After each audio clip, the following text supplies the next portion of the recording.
How can you get the Pfizer COVID-19 vaccine in Dubai, and are you eligible for the jab? Details on that and much more on this Emirates News update. Hi, I'm Faraz Javed, and here are the latest stories this hour. The UAE today announced 1,311 new cases of COVID-19, bringing the total number of cases in the country to over 198,000. The Ministry of Health and Prevention also announced 1,495 new recoveries, bringing that total to more than 174,000. Sadly, 2 new fatalities were also reported in the last 24-hour period, taking the UAE's coronavirus death toll to 647. Now, Dubai has commenced its COVID-19 vaccination campaign across the city, but who all are eligible for the program and where can you get the jab? Well, here are your answers thanks to Dubai Media Office. So first, the vaccine that will be administered is the Pfizer-BioNTech vaccine, and the shot will be given free of cost. The vaccine was recently approved by the U.S. Food and Drug Administration, and the UAE Ministry of Health and Prevention also announced its registration yesterday.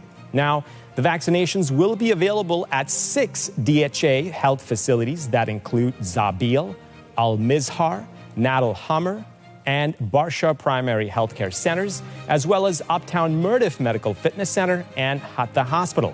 UAE residents can book appointments for vaccination through the DHA app or by calling the toll-free number 800-342. The first phase of the campaign will target 4 main categories. The first category includes Emirati and resident elders aged 60 years and above, people with chronic diseases, and people of determination. The second category includes frontline workers in both the public and private sectors. The third category includes vital sector workers. And the fourth category includes members of the public who wish to get vaccinated.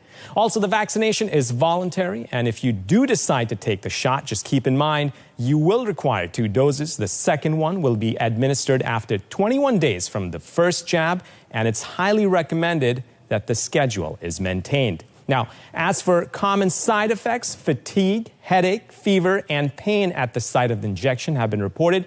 But that said, authorities are still urging the public to observe precautionary measures and lead a healthy lifestyle even after receiving the vaccine. Now, this is the second voluntary vaccine rollout in the country after the UAE began administering China's Sinopharm vaccine from the 9th of December to all citizens and residents, that too free of cost. While the Sinopharm vaccine is 86% effective, Pfizer's test results show its coronavirus vaccine is 95% effective in preventing COVID-19.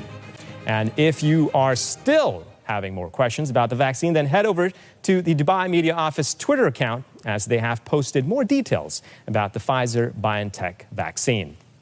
To international news, and Canada has become the second country to approve Moderna's COVID-19 vaccine, paving the way for health authorities there to step up in an inoculation campaign against a worsening second wave.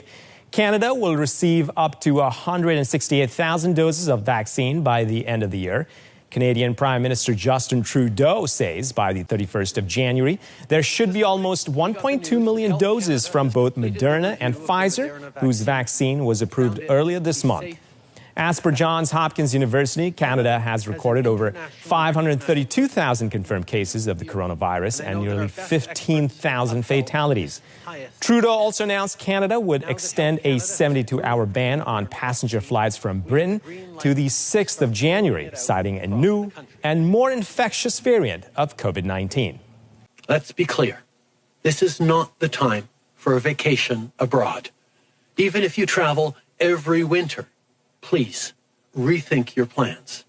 In many parts of the country, hospitals are already struggling to cope with new cases. There are new strains of this disease in places like the United Kingdom. The situation is very serious. By staying home, by following public health rules, you can be part of the solution. Canada continues to have significant travel and border measures in place for anyone entering the country. Unlike most of our allies, we have a mandatory 2-week quarantine, including for Canadians returning to the country. In addition to the significant measures we already have in place, we acted quickly on additional travel restrictions in response to the situation in the United Kingdom. Today, I can announce that we will extend this temporary suspension of passenger flights from the UK to Canada for another 2 weeks until January 6th. The overall number of global coronavirus cases is now well over 78.7 million, while the death toll has surged to more than 1,731,000. Those are the latest figures from Johns Hopkins University. The U.S. continues to have the highest number of cases, with over 18.4 million infections since the start of the pandemic. And the country also has the highest number of fatalities, with nearly 326,000. The second worst affected country is India. Its total cases has crossed 10.1 million, while more than 146,000 people have died there due to the virus. Brazil is next with over 7.3 million cases, and it has recorded more than 190,000 deaths.